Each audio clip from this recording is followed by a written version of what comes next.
So how was it that I was sort of sucked into a pretty extreme version of Christianity? That was something I felt I needed to figure out before I decided on a church I wanted to go to regularly.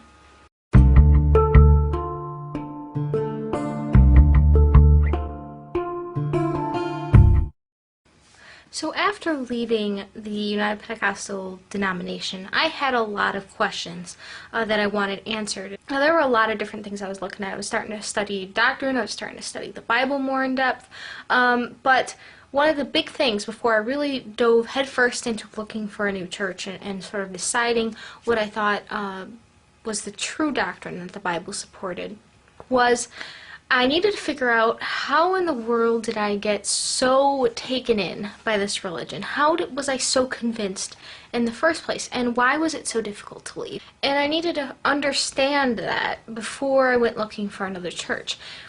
So I started looking into sort of psychological tactics, ways that people are convinced and influenced into things. I was looking at some occult literature, I was looking at some psychology stuff around this time, and around this time I found a website discussing the 8 methods of thought reform proposed by Robert J. Lifton, an American psychiatrist. What exactly is thought reform? I had never heard of thought reform at this point. Thought reform is defined as the systematic application of psychological and social influence techniques in an organized, programmatic way to produce specific attitudinal and behavioral changes. Now, what exactly does this mean?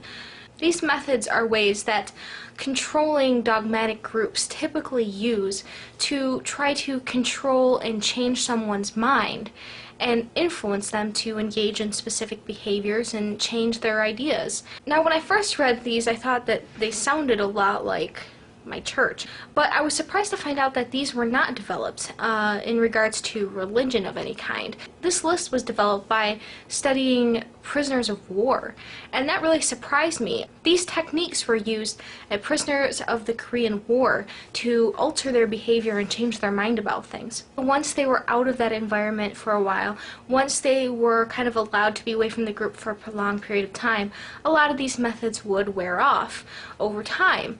But was very surprised to find that out because a lot of these methods I felt really were frighteningly close to my church and denomination.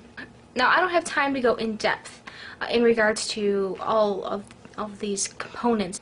I'll put some links below to some articles if you're curious to read more, but I will be going in depth at least a few of these points throughout the series. So Robert Lifton listed 8 different things that he considered methods of thought reform. Number 1, milieu control, or also the easier way of putting it is environment control. Controlling things around you, controlling information, communication. Number 2, mystical manipulation. This is the manipulation of experiences that appear to be spontaneous but are orchestrated and planned in some way. And this is used to convert the person into whatever ideology the person's trying to persuade them to be. Number 3 is demand for purity. The world is viewed very black and white, right and wrong, pure and unpure, and the members of the organization are encouraged to conform to the version of purity that the group lays out. Number 4, confession. Sins, however they define it, are confessed to either a personal monitor or publicly to the group. Number 5, sacred science. The group's doctrine or ideology is considered to be the ultimate truth beyond all questioning and dispute. Number 6, loading the language. The group interprets or uses words or phrases in a way to stop someone from thinking and to stop the outside world from understanding their ideology. Number 7, doctrine over person. Any contrary beliefs or experiences must be denied or reinterpreted to fit the doctrine of the group. If one questions the beliefs of the leader, one is made to feel like there is something inherently wrong with them rather than the group. And number 8, dispensing of existence.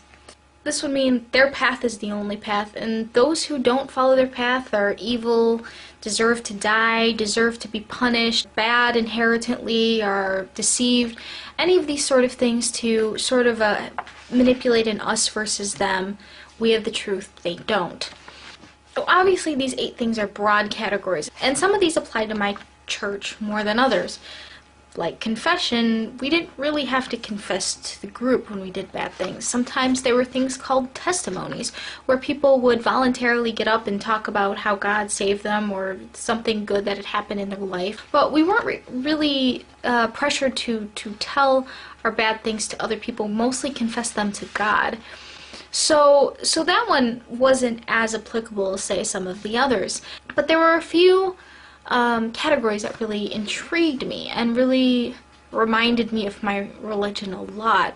I could look back at my experience and say, okay, I had all these questions about the external rules and the kind of extreme standard they put up, and I'd wondered, why aren't they trying to focus more on Jesus? Why aren't they trying to focus more on being a good person? And I could look at this list and say, oh, okay, they had a unusually high demand for purity. They had tons of rules and standards and ideologies, and maybe without even them knowing, had more of a purpose than just, oh, this is what the Bible says. That's what they claimed.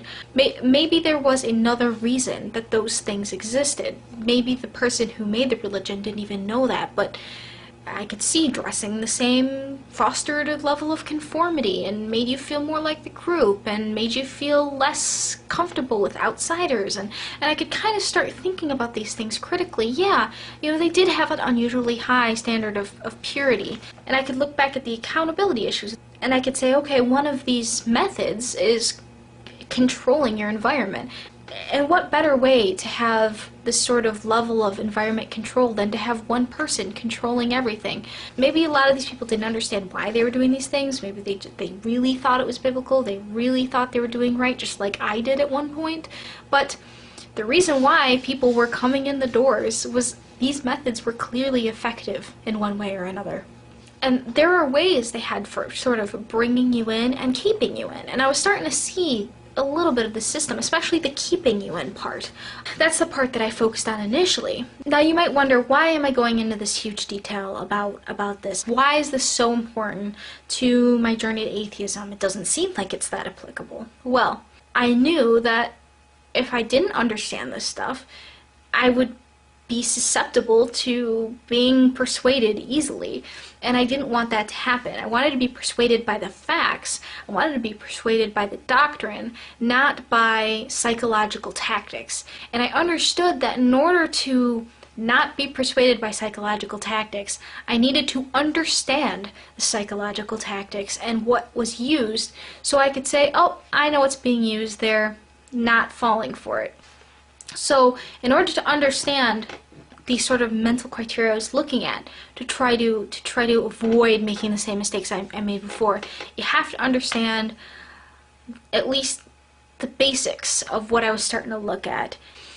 Now, I'm going to be referring back to this list sometimes throughout the series, but the next video I make is going to focus on one particular one of these things, because there was one thing on this list besides confession, which I didn't think was a big deal for my ex-church, that really surprised me. It was something that I hadn't really thought of. The rest of these things, besides the confession, were things that I thought of already in a lot of ways. I just didn't have a good way to frame them.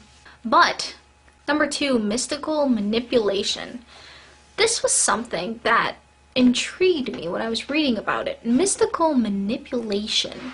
To refresh your memory, mystical manipulation is creating an experience that looks spontaneous but is actually planned. At this point, I had no doubt that I had experience with God. But that was about to come into question.